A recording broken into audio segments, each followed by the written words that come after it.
ব্যক্তি আল্লাহ পাক রব্বুল আলামিনের জিকির করে, কি করে? আল্লাহ তাআলার জিকির করে, তাদের উদাহরণ দিকে বলেন কামাসালিল হাক্কি ওয়াল মাক্কি, যারা আল্লাহ পাক রব্বুল আলামিনের জিকির করে তাদের হৃদয়টা কিরকম জানি জীবিত লোকের নাই। বলেন সুবহানাল্লাহ।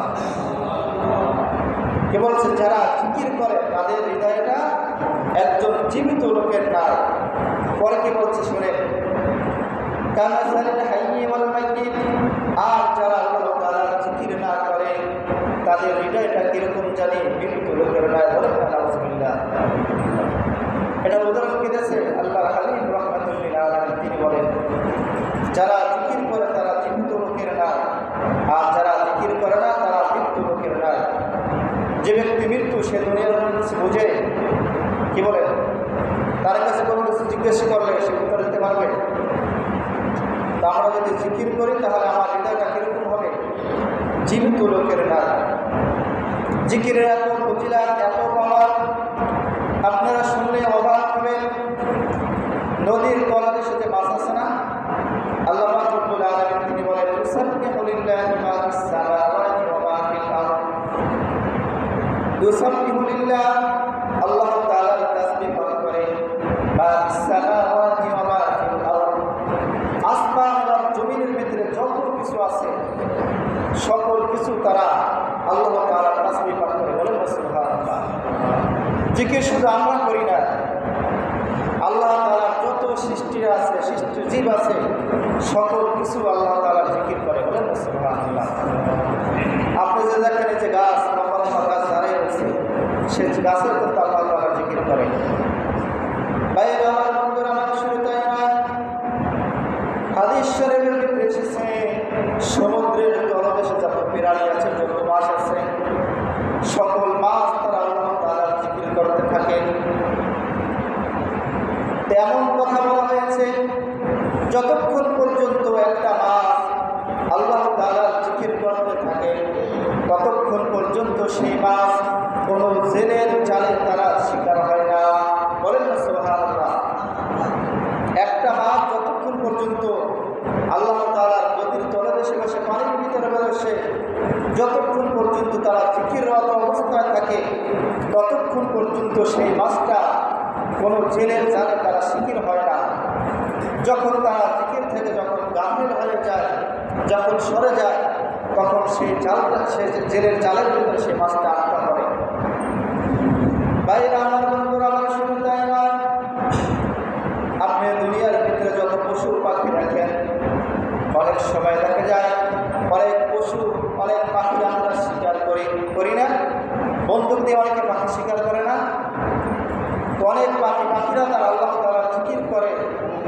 এমনটা বলা হয়েছে যতক্ষণ পর্যন্ত একটা পাখি আল্লাহ তাআলার জিকিররত অবস্থায় থাকবে ততক্ষণ পর্যন্ত সেই পাখিটা কোনো বন্দুকের শিকারে তারা শিকারিত হবে না। সেই পাখি যখন আল্লাহ তাআলার জিকির থেকে যখন গাফিল হয়ে যাবে তখন সেই পাখিটা শিকারি যারা আটকে পড়বে। দেখুন জিকিরের কি গুরুত্ব। বাইরে আমার বন্ধুরা, আমার শুধু তাই নয়, এই জিকিরের অসংখ্য ফজিলত রয়েছে। জিকিরের এত পাওয়ার, এত শক্তি, জিকিরের ক্ষমতা আছে কিনা ভাইরা? জিকিরের এত ক্ষমতা, এত পাওয়ার, একটা হারাম বস্তু যেটা আপনার জন্য হারাম ছিল সেটা জিকির করা দ্বারা হালাল হয়ে যাবে। সুবহানাল্লাহ। আপনি যদি একটি মুরগি জবাই করেন অথবা একটি গরু জবাই করলেন, একটা মুরগি জবাই করার সময় যদি আপনি বিসমিল্লাহ না বলেন, বিসমিল্লাহ যদি না বলা হয় তাহলে কিন্তু সেই যেটা আপনি মনে করেন আমি টাকা দিয়ে কিনে আছি, আপনি যেরকম মনে চায় সেরকমভাবে আপনি জবাই করবেন, আপনি রান্না করে খাবেন, সেটা আপনার জন্য হালাল হবে না। আপনার টাকা হালাল হতে পারে যতক্ষণ পর্যন্ত আপনি যদি জবাই করার সময় যদি বিসমিল্লাহ আল্লাহু আকবার না বলবেন ততক্ষণ পর্যন্ত সেই প্রাণীটা জবাই করে খাওয়ার জন্য হালাল হবে না। শুধু তাই নয়, আপনি যদি একটি গরু জবাই করতে যান, সেই গরুটা যখন জবাই করার সময় যদি আপনি বিসমিল্লাহ না করবেন, আল্লাহর নাম নিয়ে যতক্ষণ পর্যন্ত জবাই না করবেন, আল্লাহর নাম ছাড়া যদি জবাই করা হয় সেই প্রাণীটা আপনার জন্য খাওয়া জায়েজ হবে না। সেই বিরিয়ানিটা আপনার জন্য খাওয়া হারাম হয়ে যাবে। তো জিকিরের গুরুত্ব আছে কিনা ভাইরা আমার? কি বলেন, কম না বেশি? ভাইরা আমার, বন্ধুরা আমার, শুরু তাই নয়, জিকিরের এত গুরুত্ব শিক্ষা কিতাবের ভিতরে মাসালা এসেছে। অনেক প্রশিক্ষণ প্রাপ্ত কুকুর আছে, যে কুকুরগুলা অন্য বিড়ালি যারা শিকার করে, সেই প্রশিক্ষণ প্রাপ্ত কুকুর তাকে যদি বিসমিল্লাহ বলে ছেড়ে দেওয়া হয়, সেই কুকুরে যদি কোনো যে বিড়ালি খাওয়া আপনার জন্য জায়েজ, সেই বিড়ালি যদি শিকার করে নিয়ে আসে, তাহলে সেইগুলো আপনার জন্য জায়েজ হয়ে যাবে। সুবহানাল্লাহ। শুধু তাই নয়, আপনাদের অনেক আছে যারা পাখি শিকার করি, সেই পাখি শিকার করার সময় যদি আমরা গুলি যখন পাখির গায়ে ছুরি, তখন যদি আমরা বিসমিল্লাহ বলে আল্লাহ তাআলা নামে যতক্ষণ পর্যন্ত পাখি শিকার না করবো, ততক্ষণ পর্যন্ত যদি সেই পাখি আমাদের জন্য জায়েজ হবে না। আপনি যদি বিসমিল্লাহ বলে পাখির গায়ে ঢিল মারেন, সেটা যদি পাখি যদি কী হয় জবাই হয়ে যায়, তাহলে আপনি খাওয়া জায়েজ হয়ে যাবে। বলেন না সুবহানাল্লাহ। ভাইরা আমার, বন্ধুরা আমার, এই জিকিরের অনেক গুরুত্ব রয়েছে, কিন্তু আমরা সেই জিকির করি না। জিকিরের ক্ষমতা আছে নাকি ভাইরা আমার? আপনারা ঘটনা শুনলে অবাক হয়ে যাবেন, জিকিরের কি গুরুত্ব, কি ফজিলাত। ভারতের মুর্শিদাবাদের একজন আল্লাহ ওলি, যিনি মুসল্লিদেরকে নিয়ে তিনি জিকিরের তালিম দিচ্ছিলেন। এরকম অনেক মুসল্লি নিয়ে সে একজন আল্লাহ ওলি, যার নাম ছিল আহমদ শাহ, একজন বুজুর্গ, তিনি জিকিরের তালিম দিচ্ছিলেন। তালিম দেওয়ার সময় তিনি জিকির নেওয়াজ করতেছিলেন, তালিম দিতেছিলেন। আমাদের সমাজে অনেক আছে যারা জিকির পছন্দ করে না। তারা কি বলে বলতে পারেন? তারা বলে নামাজই জিকির, কোরআন তেলাওয়াত করা এটাই জিকির, আলাদাভাবে কোনো জিকির করা লাগবে না। বলে না আলহামদুলিল্লাহ। জিকিরের অনেক তামিদ আছে। কোরআন শরীফের ভিতরে নামাজের চেয়েও বেশি জিকিরের ফজিলতের কথা বেশি উল্লেখ আছে। ভাই আমার, বন্ধুরা আমার, সেই মুর্শিদাবাদের একজন জগৎ বিখ্যাত আল্লাহ ওলি, যার নাম ছিল আহমদ শাহ, যিনি জিকিরের ওয়াজ করতেছিলেন। এক পর্যায়ে যারা জিকির করে না, কওমি বা বিভিন্ন আমাদের দেশে অনেক সম্প্রদায় আছে যারা বলে জিকির বলতে কোনো জায়েজ নাই, জিকির করা লাগবে না। সেই রকমের একজন লোক জিকিরের মজলিসে এসে যে ব্যক্তি জিকির করাচ্ছিলেন তাকে বলতেছে, হুজুর, এই যে জিকির টিকির করেন, এরপরে তো দলিল টুলিল আছে কিনা, এটা করা কি জায়েজ আছে কিনা, এই কথা বলতেছে যে ব্যক্তি জিকিরের তালিম দিচ্ছিলেন। তখন সে আহমদ শাহ বলতেছে, তুমি যে আমার কাছে জিকিরের দলিল চাচ্ছ, তোমার মতন খাদায় কি বুঝবে? কি বলছে?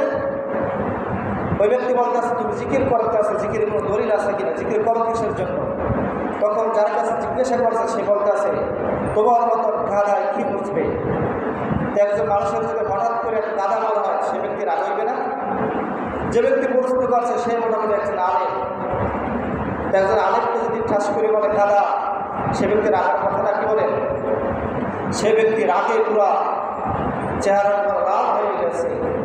তখন পাশের লোক বলতেছে, আপনি রাগল ইসলাম কেন, আপনার চেহারা দিকে তো তাকান যায় না। তখন সে ব্যক্তি বলতেছে, আমি এই কারণে রাগ হয়েছি, আমি তার কাছে জিকিরের দলিল চাইলাম, সে কোরআন এবং হাদিস থেকে আমাকে জিকিরের দলিল দিয়ে দেবে, সে আমাকে কিসের জন্য গাদা বলল? কেবল প্রশ্ন আসে কিনা?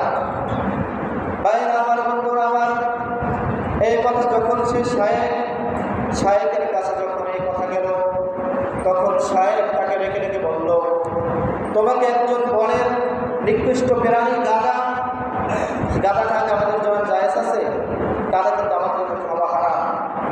তো গাদা খাওয়া হারাম, সেই প্রাণীর নাম বললাম, যার কারণে তোমার রাগে তুমি সহ্য করতে পারতেছ না, তোমার স্থির করতে পারতেছ না।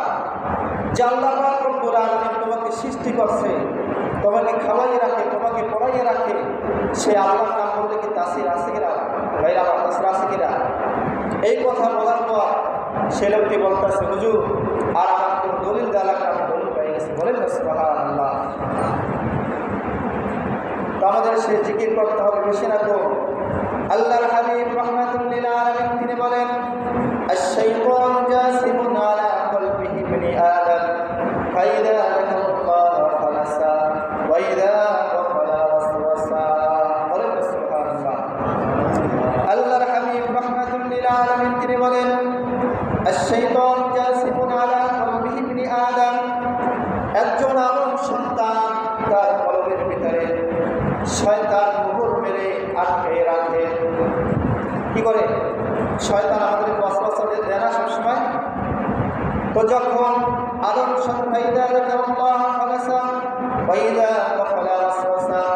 যখন আদম সন্তান যখন আল্লাহ তাআলার জিকির করে, কি করে?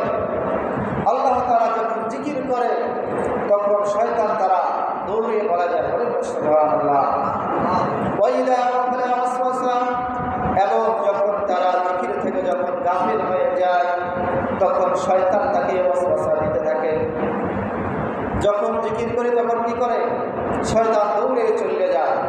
আবার যখন জিকির থেকে যখন আমরা গাফিল হয়ে যাই শয়তান আমাদের বড় বেশি মোহর মেরে।